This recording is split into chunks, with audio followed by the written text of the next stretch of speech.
타미플루로 치료가 안 되는 거는 패플루로도 치료가 안 되거든요. 아직 안 맞으셨으면 맞는 게 좋죠. 지금이라도 맞는 것이 좋습니다. 안녕하세요. 저는 소아응급실의 박준성입니다. A형과 B형이 주로 저희가 관심을 갖는 바이러스이고, A형이 먼저 유행을 했다가 늦 겨울이나 초봄쯤 돼서 B형이 유행을 하는 게 일반적인 패턴입니다. 근데 지금은 두 가지가 같이 유행하고 있어요. 증상만으로 A형과 B형을 구분하기는 힘들고, 일반 감기보다 조금 더 높은 고열이 있게 되고, 근육통이 심하고 기침 콧물 가래도 조금 더 심할 수가 있고, 대신에 빨리 걸렸다가 또 빠르게 낫는 특징이 있고, 남들한테 전파시키는 것도 아주 빨리 전파를 시키기 때문에 이렇게 유행하는 형태로 나타납니다. 독감을 진단해야 되는 이유는 독감을 낫게 하는 약이 있기 때문인데요. 그 약을 복용하면 바이러스를 전파시키는 기간도 짧아지고, 발열 기간도 짧아지고, 그 전신 증상도 훨씬 약해지게 됩니다. 검사하는 방법은 콧물을 이용해서 항원 검사를 하는 방법도 있고, 또 PCR 방법으로 검출을 하는 방법도 있습니다.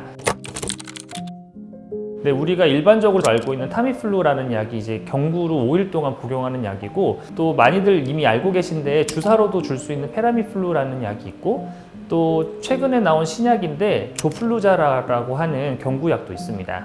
경증이고 중증이고 상관없이 저희가 가장 추천하는 약제는 타미플루 경구 복용입니다. 유병 기간을 가장 줄일 수 있는 것으로 알려져 있고, 근데 구토, 구역에 부작용이 있을 수가 있습니다. 그래서 가끔 먹다가 토하고 울렁거려서 못 먹는 경우가 있는데, 그런 경우에는 이제 제한적으로 주사로 페라미플루를 주게 됩니다. 근데 조플루자는 가장 최근에 나온 신약인데 우리나라에서 1세 이상에서 허가가 되어 있고, 몸무게별로 복용을 할 수 있게 되어 있고, 한 번 복용으로 치료가 끝나는 약입니다. 타미플루나 페라미플루와는 작용 기전이 다른 약이어서 가끔은 이 타미플루나 페라미플루에 내성이 있는 환자들에게도 쓸 수가 있고, 심각한 감염에 있을 때는 그 두 약제와 함께 컨비네이션을 해서 쓸 수도 있습니다. 허가사항은 2주 이상에서 쓸 수 있다고 되어 있으니까 아주 신생아도 쓸 수가 있고, 생후 2주 이전에라도 의사 판단 하에 사용할 수 있습니다.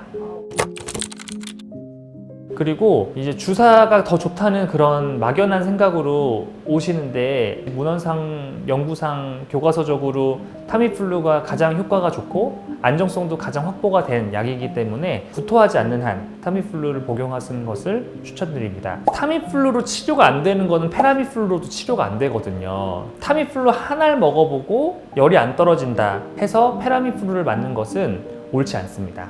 페라미플루가 타미플루보다 더 우수한 건 아니다. 대신에 경구 투약이 안 되면 그때 페라미플루를 고려해 볼 수 있고, 전 세계적으로 1차 치료는 경구 타미플루다. 타미플루를 5일을 처방을 해드리는데 중간에 분명히 열이 떨어지거든요. 증상이 좋아지고. 그래도 5일을 채워서 먹는 게 좋습니다. 이게 타미플루 내성을 유발할 수 있기 때문에 정해진 기간은 다 채워서 먹는 것을 추천드립니다. 타미플루를 먹든 페라미플루를 주사로 맞든 치료를 시작했다고 열이 바로 없어지지 않습니다. 한 이틀 정도는 열이 날 수 있으니까 그 정도는 정상이라고 생각을 하시고, 열이 너무 높으면 어떤 해열제든지 구분하지 말고 복용을 하시면 되고요. 이제 각각 해열제마다 복용 간격이 있기 때문에 한 가지 해열제를 4시간마다 먹어야 되는데, 그 사이에 열이 안 떨어지면 다른 종류 해열제를 곁들여서 먹는 교차 복용을 하시는 게 좋습니다. 그리고 독감 같은 경우는 39도, 40도가 넘는 경우가 많기 때문에 해열제를 한번 먹는다고 해도 한 1, 2도 정도 떨어지고 다시 올라가거든요. 38도 아래까지 정상 체온까지 떨어뜨리기는 힘들고, 어느 정도 아이가 불편감이 없을 정도로만 38.0에서 9.0 사이 정도 유지하시는 게 좋습니다. 백신을 맞으면 훨씬 더 경하게 지나갑니다. 증상 자체도 더 약하게 오고, 증상 기간도 더 적고, 그리고 남에게 퍼뜨리는 것도 더 적습니다. 그래서 독감 백신은 꼭 맞아야 하고, 내가 독감을 걸렸는데 맞아야 되냐, 독감은 여러 가지 A형이 있다고 말씀드렸기 때문에 다음번 또 다른 독감을 또 걸릴 수도 있어서 맞아야 합니다. 고열이 나고 하면은 병원에 오셔서 진단을 받으시고 치료를 받으시는 것을 추천드립니다.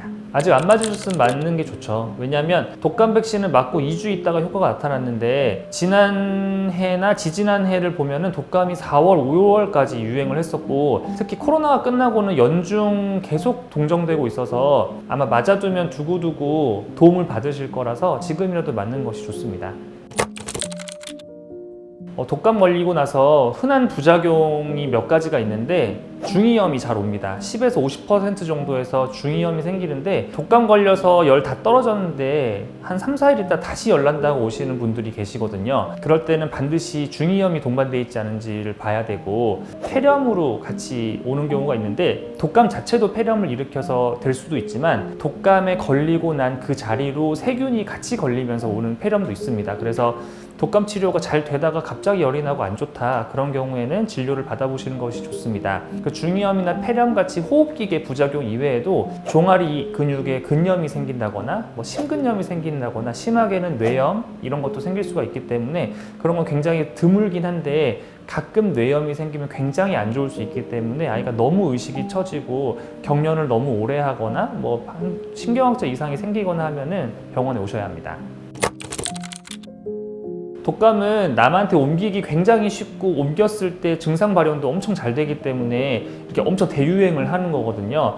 그렇기 때문에 격리가 필요한데 그 격리 기간은 열이 떨어지고 만으로 24시간이 지날 때까지는 남들과 만나지 않는 것이 좋습니다. 집에 있는 식구들은 어쩔 수 없이 만나야 되고 또 외출 아예 안 할 수는 없잖아요.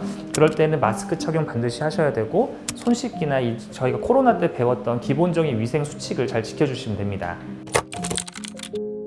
단순히 열나고 기침나고 콧물나고 머리 아프고 인후통 있고 몸살 조금 있고 이 정도는 다 1차 병원급에서 치료가 가능하고요. 상급 병원으로 와야 되는 경우는 호흡곤란이 있거나 아니면 경련을 하거나 아니면 적절한 치료에도 치료가 잘 되지 않고 3일, 4일 넘도록 열이 안 떨어지고 이런 경우에 오시면 됩니다. 피곤함, 전신 쇠약감 이런 것들은 좀 오래 갈 수 있어요. 한두 달까지도 갈 수 있다고 돼 있기 때문에 그거는 아니고 열이 계속 안 떨어지고 식이가 전혀 진행이 안 되고 늘어지고 처지고 의식도 처지고 이런 것들은 독감의 일반적인 경과가 아니기 때문에 다른 건 아닌지 아니면 합병증이 생기진 않았는지 그런 것들을 좀 감별해야 합니다.